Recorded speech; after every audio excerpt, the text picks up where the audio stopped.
এরপরে হলো ভাগে কোরবানি করা। ভাগে কোরবানি করা সম্পর্কে উট, গরু, মহিষ এই 3 প্রকার প্রাণীর মধ্যে 7 জনে কোরবানি করা যাবে ভাগে।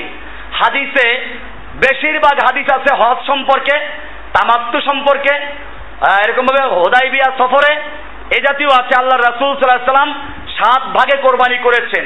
এই কারণে ফিকহবিদদের এক গ্রুপ বলেছেন যে কোরবানি মুসাফির অবস্থায় ভাগে করা যাবে, তবে মুকিম অবস্থায় ভাগে কোরবানি করা যাবে না।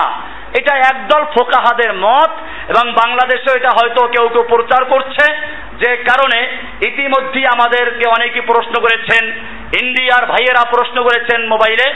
আমি ওই ভাইদের জন্য বলছি যে না ভাই, এটা একদল ফোকাহায়ে কিরামদের মত যে মুসাফির অবস্থায় 7 ভাগে কোরবানি দেওয়া যাবে একটা পশুতে, স্থানীয়ভাবে দেশে থাকা অবস্থায় মুকিম অবস্থা দেওয়া যাবে না। এটা একদল ফোকাহায়ে কিরামদের মত, সকলের মত নয়। আপনি আবু দাউদের হাদিস দেখুন, আবু দাউদ শরীফের 2810 নম্বর হাদিস, আন জাবির ইবনে আব্দুল্লাহ রাদিয়াল্লাহু তাআলা আনহু আন্না নবিয়্য সাল্লাল্লাহু আলাইহি ওয়াসাল্লাম ক্বালা আল বাকারাতু আন সাবআতিন ওয়াল জাযুরু আন সাবআতিন। আল্লাহর রাসূল সাল্লাল্লাহু আলাইহি ওয়াসাল্লাম বলেছেন একটা গরু 7 জনের পক্ষ থেকে কোরবানি দেওয়া যাবে, ওয়াল জাযুরু আন সাবআতিন, আর একটা উট 7 জনের পক্ষ থেকে কোরবানি দেওয়া যাবে। এখানে মুসাফির মুকিম ভাগ করা হয় নাই, সুতরাং মুসাফির অবস্থায়ও 7 ভাগে কোরবানি দেওয়া যাবে, মুকিম অবস্থায়ও 7 ভাগে কোরবানি দেওয়া যাবে।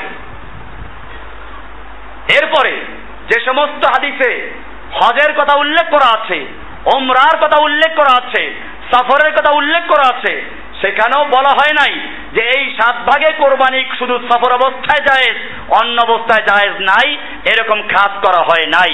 যেহেতু হাদিস সহিহ আছে, কাজে সহিহ হাদিস অনুযায়ী উম্মতের জন্য যারা সহজ, এটাই আমাদেরকে পালন করতে হবে। উম্মতের জন্য কঠিন করতে পারলেই নিজেদেরকে সফল মনে করা ঠিক না। এরপরে গোশত, আপনি গোশত কি করবেন? উটের কোরবানির গোশত, এটা সম্পর্কে আয়েশা থেকে হাদিস বর্ণিত।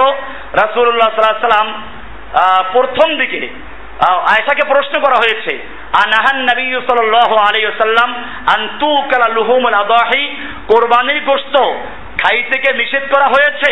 ফাওকা সালাসিন, 3 দিনের বেশি, 3 দিনের বেশি কোরবানির গোশত খাওয়া কি নিষেধ? আয়েশাকে জিজ্ঞেস করা হলো। আয়েশা রাদিয়াল্লাহু তাআলা বললেন, ক্বালাত মা ফাআলাহু ইল্লা ফি আমিন জাআন নাসু ফীহি। আয়েশা রাদিয়াল্লাহু তাআলা বললেন না, আসল বিষয়টা হচ্ছে 1 বছর মদিনায় দুর্ভিক্ষ দেখা দিয়েছিল। সেই বছর আল্লাহর রাসূল সাল্লাল্লাহু আলাইহি ওয়াসাল্লাম সাহাবায়ে কেরামদেরকে বললেন, তোমরা 3 দিনের বেশি কোরবানির গোশত জমা রাখবে না, অপর ভাইকে খাওয়াবার জন্য বলেছেন।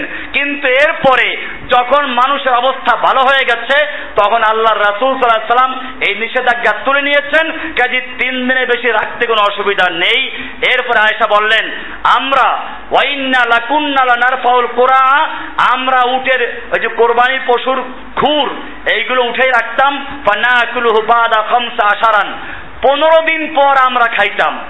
আয়েশাকে জিজ্ঞেস করা হলো, কিলা মাস্তাররাকুম ইলাইহি, এই কোরবানির পশুর খুরগুলো 15 দিন পর খাইতে, ব্যাপারটা কি? কারণটা ছিল কি? মাস্তাররাকুম ইলাইহি, কেন এই কাজটা করলা? ফাদাহিকাত, আয়েশা হেসে দিলেন। قالت ما شبع آل محمد صلى الله عليه وسلم من خبز بر ما دم 3 أيام حتى لحق بالله। কারণ হচ্ছে এই, মুহাম্মদ সাল্লাল্লাহু আলাইহি ওয়াসাল্লামের পরিবার 3 দিন পর্যন্ত একাধারে গমের আটার রুটি আর গোশত খাইয়ে দেখে নাই। কষ্ট করেছেন তা বুঝাইলেন। এজন্য এই উটের খুর, গরুর খুর, কোরবানির পশুর খুর রেখে দিতেন, এই 15 দিন পর্যন্ত খেতেন। এটা আছে বুখারী শরীফের 5423 নম্বর হাদিস। এরপরে কোরবানির গোশত বন্টন প্রসঙ্গে এখানে সুন্নাহ হচ্ছে 3 ভাগ করা, 1 ভাগ আত্মীয় স্বজনকে দেওয়া, 1 ভাগ ফকিরদেরকে দেওয়া, আর 1 ভাগ নিজেরা খাওয়া। এটা হলো সুন্নাহ। অথবা এভাবে করতে পারেন, আত্মীয় স্বজন এবং ফকির মিসকিনদের মিলিয়ে 1 ভাগ, আর নিজেরা খাবেন 1 ভাগ, আর 1 ভাগ রেখে দিল, কিছুদিন পর পর খাইলো, এটাও নাজায়েজ না।